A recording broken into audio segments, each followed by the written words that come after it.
Pemirsa, DPR RI menanggapi aksi demonstrasi buruh. Untuk mengetahui hal ini kita terhubung dengan Sadrina Evanalia dari gedung DPR RI.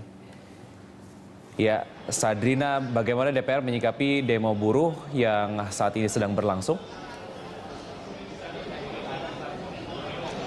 Ya, Wiki, DPR RI melalui dari pimpinan DPR RI ini menilai bahwa demo buruh adalah hak dari setiap buruh karena pasalnya posisi saat ini buruh berada dalam tekanan di mana penghasilan mereka ini tidak mencukupi kebutuhan mereka sehari-hari. Sementara dari Komisi 9 DPR RI di sini tuntutan-tuntutan para buruh dinilai tidak terlalu muluk untuk disampaikan kepada pemerintah dan seharusnya pemerintah dapat mengakomodir sejumlah tuntutan-tuntutan yang ada. Sedianya pada hari ini Komisi 9 DPR RI mengundang Menteri Tenaga Kerja dan juga Transmigrasi yaitu Hanif Dakiri untuk menghadiri rapat kerja dan juga rapat dengar pendapat dan Komisi 9 DPR RI untuk membahas sejumlah penyelesaian ataupun solusi dari tuntutan-tuntutan para buruh ini.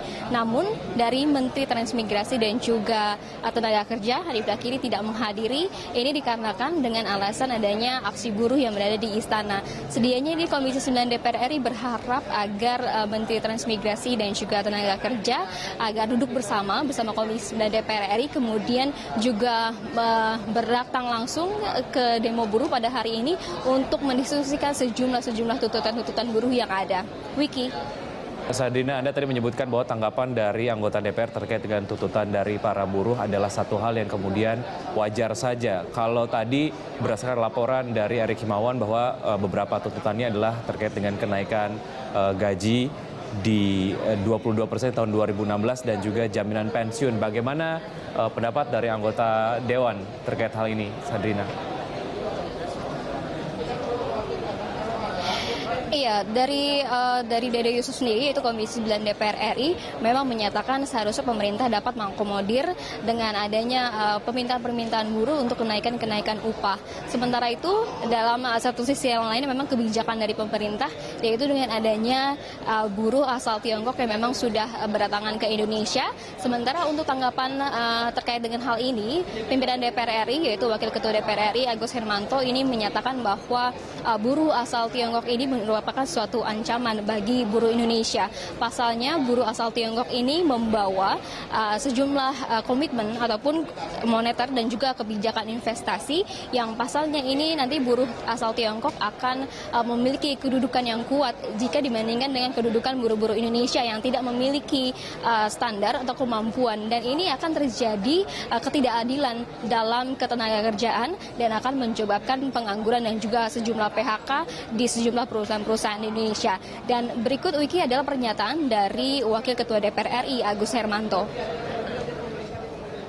Kalau kami mungkin tidak sependapat bahwa apapun yang ada, buruh dari Cina ini tetap mengancam daripada buruh kita.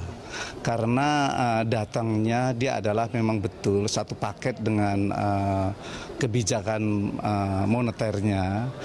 Dalam artian memang dia membawa investasi kemari sehingga dia mempunyai posisi yang cukup kuat dengan tidak melihat daripada scale-nya. Misalnya bisa saja dia tidak begitu hebat, tapi karena dia memang di bawah, dia mempunyai bargaining position yang kuat. Sedangkan buruh kita kalau tidak mempunyai skill yang kuat tentunya kan bersaing. Sehingga ini adalah persaingan yang tidak fair menurut saya. Wiki, tadi Komisi 9 DPR RI, Ketua Komisi 9 DPR RI yaitu Dede Yusuf juga meminta terkait dengan adanya buruh asal Tiongkok ini, satu persyaratan yang tidak boleh dihilangkan adalah buruh asal asing ini harus bisa menguasai bahasa Indonesia. Dan dengan adanya kondisi rupiah yang semakin melemah pada kondisi Indonesia saat ini diharapkan pemerintah dapat memberikan kebijakan-kebijakan yang lebih pro rakyat dan juga pro kepada buruh, di mana nantinya di sini harus ada suntikan dana, yaitu daya beli masyarakat semakin meningkat. Demikian Wiki, kembali ke Anda.